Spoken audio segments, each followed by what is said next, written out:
দারুণ এক রোমাঞ্চকর কাহিনীতে আজ ডুব দিতে যাচ্ছি আমরা। সমুদ্রের গভীরে ঘুমন্ত রাজকন্যা, জাদু, লোভ এবং ন্যায়ের এক উপাখ্যান। এটি কেবল এক রাতের ঝড়ের বা একটা পুরনো সিন্দুকের গল্প নয়, বরং শত বছরের পুরনো এক অবিচার আর অদ্ভুত এক প্রতিশোধের কাহিনী। রূপকথার খোলসে মোড়া হলেও এখানে লুকিয়ে আছে মানুষের চরম লোভ আর নিঃস্বার্থ ভালোবাসার এক দারুণ চিত্র। ওকে, চলুন সরাসরি এই রহস্যের একদম গভীরে ডুব দেওয়া যাক। কিভাবে একটি মেয়ে সমুদ্রের তলদেশে শত শত বছর ধরে শ্বাস নিতে পারে আর দিব্যি বেঁচেও থাকতে পারে। শুনতেই তো অসম্ভব লাগছে, তাই না?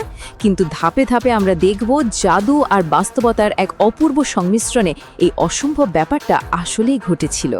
কাহিনীর শুরুটা হয় একেবারে তছনছ করে দেয়া এক ভয়াবহ ঝড়ের পর। কল্পনা করা যাক, সমুদ্রের তীরে পড়ে আছে রহস্যময় এক কালো সিন্দুক, কালো সিসাম কাঠের তৈরি, আর তার গায়ে খোদাই করা ঢেউ এবং চোখের মতো দেখতে অদ্ভুত সব প্রাচীন চিহ্ন। 17 বছর বয়সী এক জেলে ছেলে, নাম তার করিম, ঠিক এটাই খুঁজে পায়। বাবা ইউসুফের সাথে চরম দারিদ্র্যের মাঝে বড় হওয়া করিমের জীবনে এই সিন্দুকটাই নিয়ে আসে বিশাল এক পরিবর্তন। সিন্দুকটার ভেতর থেকে বেরিয়ে আসে একটা নীল পাথর, আর এই 250 এটি শুধু কোনো সাধারণ সংখ্যা নয়। বিশ্বাস করা কঠিন হলেও এই জাদুকরী পাথরটি হাতে রাখলে করিম সমুদ্রের ঠিক 250 ফুট নিচে পর্যন্ত অনায়াসে শ্বাস নিতে পারত। শুধু তাই নয়, পানির নিচে সেসব কিছু স্পষ্ট দেখতে পেত। উপরের পৃথিবীর যাবতীয় কোলাহল ছেড়ে ওই অতল গভীরে সে খুঁজে পেয়েছিল এক অদ্ভুত আর পরম শান্তি। এই রহস্যের জট খুলতে শুরু করে যখন সুলেমান দরিয়াই নামের এক প্রাচীন নাবিক করিমকে ডুবে যাওয়া একটা জাহাজের আসল ইতিহাস জানান। চলুন ইতিহাসটা একটু দেখে নিই। প্রথমে সুলতান ফখরুদ্দিন তার প্রজাদের সম্পদ আর নিজের কন্যাকে নিয়ে যাত্রা শুরু করেন। দ্বিতীয় ধাপে আসে এক লোভী ব্যবসায়ী, নাম তার জিয়াদ। এই লোকটা বিশ্বাসঘাতকতা করে জাহাজে আগুন লাগিয়ে দেয়। তৃতীয়ত, জ্বলন্ত জাহাজটা সোজা তলিয়ে যায় সমুদ্রের অতল গহ্বরে। আর একদম শেষে শত শত বছর পর সেই জাহাজের চাবি মানে ওই নীল পাথরটি এসে পড়ে করিমের হাতে। 100 বছরের ঘুম, সমুদ্রের রহস্য উন্মোচন। সুলেমানের মুখে কাহিনী শোনার পর করিমের পক্ষে আর চুপ করে থাকা সম্ভব ছিল না। সমুদ্রের গভীরে সেই বিশাল জাহাজে ফিরে যাওয়ার এক অদম্য টান অনুভব করে সে। তার একটাই লক্ষ্য, ওই অসমাপ্ত গল্পটার শেষ তাকে খুঁজেই বের করতে হবে। কিন্তু শত বছরের পুরনো একটা জাহাজের ভেতর ঢুকা তো আর মুখের কথা নয়। পুরো প্রক্রিয়াটা ছিল দারুণ সাসপেন্সে ভরপুর। প্রথমে জাহাজের দরজার কাছে যেতেই করিমের হাতের নীল পাথরটা তীব্রভাবে জ্বলতে শুরু করে। এরপর দ্বিতীয় ধাপে সে পাথরটাকে ঠিক দরজার গায়ে খোদাই করা চোখের চিহ্নের সাথে মিলিয়ে বসায়। আর শেষ ধাপে পানিতে কোনো শব্দ না হলেও একটা গভীর কম্পন করিমের শরীর ছুঁয়ে যায়। ধীরে ধীরে খুলে যায় সেই বিশাল প্রাচীন দরজা। জাহাজের ভেতরের গুপ্ত কক্ষে করিম আবিষ্কার করে ঘুমন্ত শাহজাদির নূরকে। জাদুর আসল সূত্রটা কিন্তু এখানেই লুকিয়েছিল।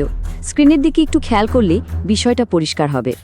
করিমের কাছে থাকা পাথরটা ছিল অর্ধেক গোলাকার, আর শাহজাদির নূরের গলায় ঝোলানো লকেটটা ছিল ঠিক এর বাকি অর্ধেক। যখনই করিম পাথরটাকে নূরের লকেটের কাছে নিয়ে আসে, দুটো মিলে একেবারে সম্পূর্ণ হয়ে যায়। তীব্র নীল আলোয় ভরে ওঠে পুরো কক্ষ, আর শত বছরের ঘুম ভেঙে চোখ মেলে তাকায় শাহজাদি নূর। লোভী কোতোয়াল, দুর্নীতির এক দীর্ঘ উত্তরাধিকার। সমুদ্রের তলদেশে যখন এই জাদুকরী ঘটনাগুলো ঘটছে, মাটির উপরের পৃথিবীতে তখন চলছিল লোভ আর ষড়যন্ত্রের সম্পূর্ণ ভিন্ন এক খেলা।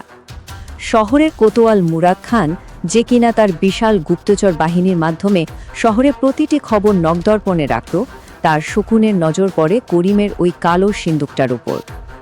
এই জায়গাটিতে আমানত শব্দটির অর্থ খুব ভালো করে বোঝা দরকার। মুরাদ খান আসলে ছিল সেই বিশ্বাসঘাতক জিয়াদেরই বংশধর, যে সম্পদের লোভে জিয়াদ সুলতানের জাহাজে আগুন লাগিয়েছিল।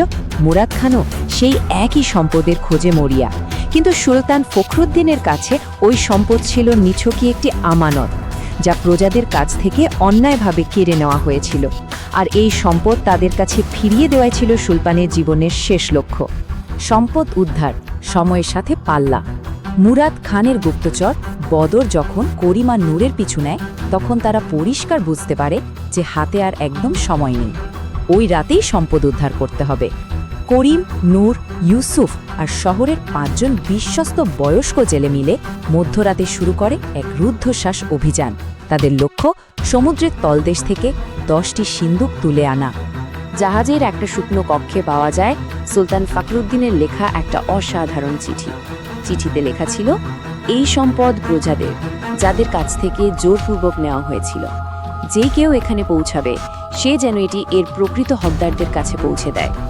কি চমৎকার, তাই না? এটি কেবল কোনো রাজার ধনের লোভ নয়, বরং শত বছর পেরিয়ে গেলেও ন্যায়ের প্রতি এক অবিচল প্রতিশ্রুতির গল্প। কিন্তু কাজটা এত সহজে শেষ হওয়ার ছিল না। সিন্দুকগুলো নিয়ে তীরে পৌঁছাতেই তারা এক ভয়াবহ পরিস্থিতির মুখে পড়ে। কোতোয়ালের ডান হাত বদর এবং তার একদল সশস্ত্র সৈন্য তাদের পথ আটকে দাঁড়ায়। তাদের সোজা কথা, মুরাদ খানের জন্য ওই সিন্দুকগুলো এক্ষুনি দিয়ে দিতে হবে। এখন একটু থমকে দাঁড়ানো যাক। একবার ভাবা যাক তো, 2 জন কিশোরী আর কয়েকজন বৃদ্ধ জেলে মিলে কিভাবে সশস্ত্র আর প্রশিক্ষিত সৈন্যদের বিরুদ্ধে লড়বে। তাদের হাতে তো কোনো অস্ত্রই নেই। সম্বল বলতে শুধু করিমের কাছে থাকা তার দাদার একটা পুরনো ছুরি।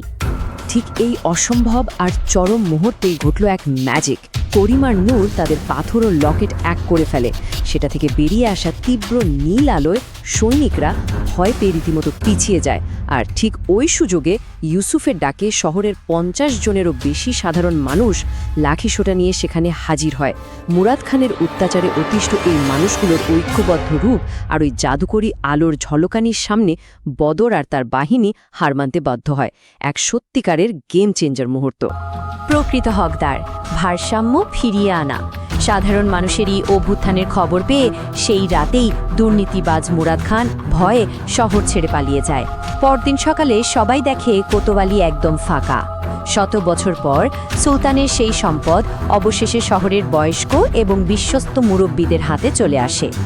সম্পদ বন্টনের ক্ষেত্রে বয়স্কেরা অত্যন্ত সুচারু একটা সিদ্ধান্ত নেন। স্ক্রিনের লিস্টটা দেখলেই বোঝা যায়, সবার আগে সম্পদ দেয়া হয় পিতৃহীন এতিম শিশুদের, এরপর সম্বলহীন বিধবাদের এবং সবশেষে গ্রামের সবচেয়ে অভাবী পরিবারগুলোকে। ঠিক এভাবেই একজন বাবার তার মেয়ের কাছে করা ওয়াদা এবং প্রজাদের প্রতি তার যে দায়িত্ববোধ তা 100 বছর পর পূর্ণতা পায়। কাহিনীর শেষে নূর এবং করিম দুজনেই সেই শহরে থেকে যায়। করিম মাঝে মধ্যেই ওই নীল পাথরটা নিয়ে একা একা সমুদ্রের গভীরে নেমে যায়, যেখানে সে শুনতে পায় এক প্রাচীন দুয়ার আওয়াজ। এখন আমাদের সামনে সবচেয়ে বড় প্রশ্নটি হলো, এই বিশাল সমুদ্রের অনাবিষ্কৃত গভীরতায় আর কি প্রাচীন প্রার্থনা এবং না বলা রহস্য আজও এভাবেই প্রতিধ্বনিত হচ্ছে। হয়তো এরকম আরও অনেক আমানত আজও অপেক্ষায় আছে তার সঠিক উত্তরসূরির জন্য। আজকের এই আয়োজন আমরা এখানেই শেষ করছি।